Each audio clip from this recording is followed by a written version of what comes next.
Assalomu alaykum. Yaxshimisizlar? Sog' salomat bo'lib yuribsizlarmi? Hayotimda bu o'tgan voqeani aytsam, to'satdan ko'zimga katta-katta chuvunlar paydo bo'lib, ko'zim ko'rmay qoldi. Ala ko'rib qoldi. Hasanatan ko'rib qoldi. Gullarni ko'rolmayotgan bo'lib qoldim. Xira ko'rayotgan bo'lib qoldim. Keyin Toshkentga poliklinikalarga bordik.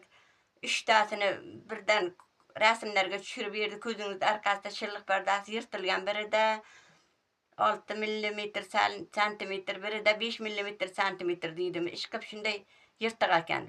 Achkalar tushmadi. Doktorxonalardan juda xafa bo'lib chiqdim.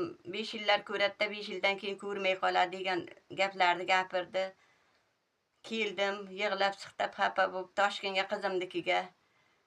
Qizlarim shu yerda bir tabib bor, Jamshid degan, shunga olib boraysiz, tavakkalda ona. Xudoga tavakkal deydi. Ha deb bordim. Borganimdan keyin 34 kun igna qo'ydi. Igna qo'ydi, shu ignadan foydalandim. Kun-kundan ko'zim yaxshi bo'ldi. Qora choyni kompres qildim, ko'k choyni kompres qildim. Momiya ichdim, momiyadan kompres qildim. Har kuni 34 kun Jamshidga borib igna olaydim. Shu ignani olgan sarim kun-kundan ko'zim yaxshi bo'lib, 34 kun deganda yaxshi gullarni ko'rdim. Odamlarni yaxshi taniyotgan bo'ldim. Xudoga shukr, alhamdulillah yaxshi bo'ldi. Bir sabab qildi Alloh taolo. Baraka topsin Jamshid. Shundan keyin doktorga ham ko'ringanim yo'q, tabiblarga ham ko'ringanim yo'q. Shu ko'zimda shu yaxshi ko'rishi saqlanib qoldi, Xudoga shukr.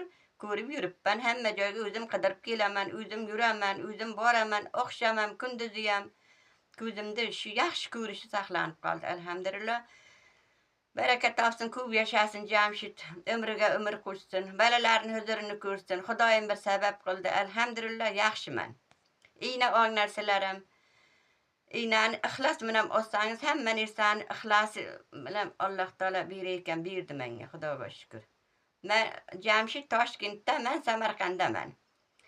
Rabiim bu oy bu bo'laman. Xudoga shukr, tavsiya qilaman o'nglar shu ignani. Ko'zida yeblar.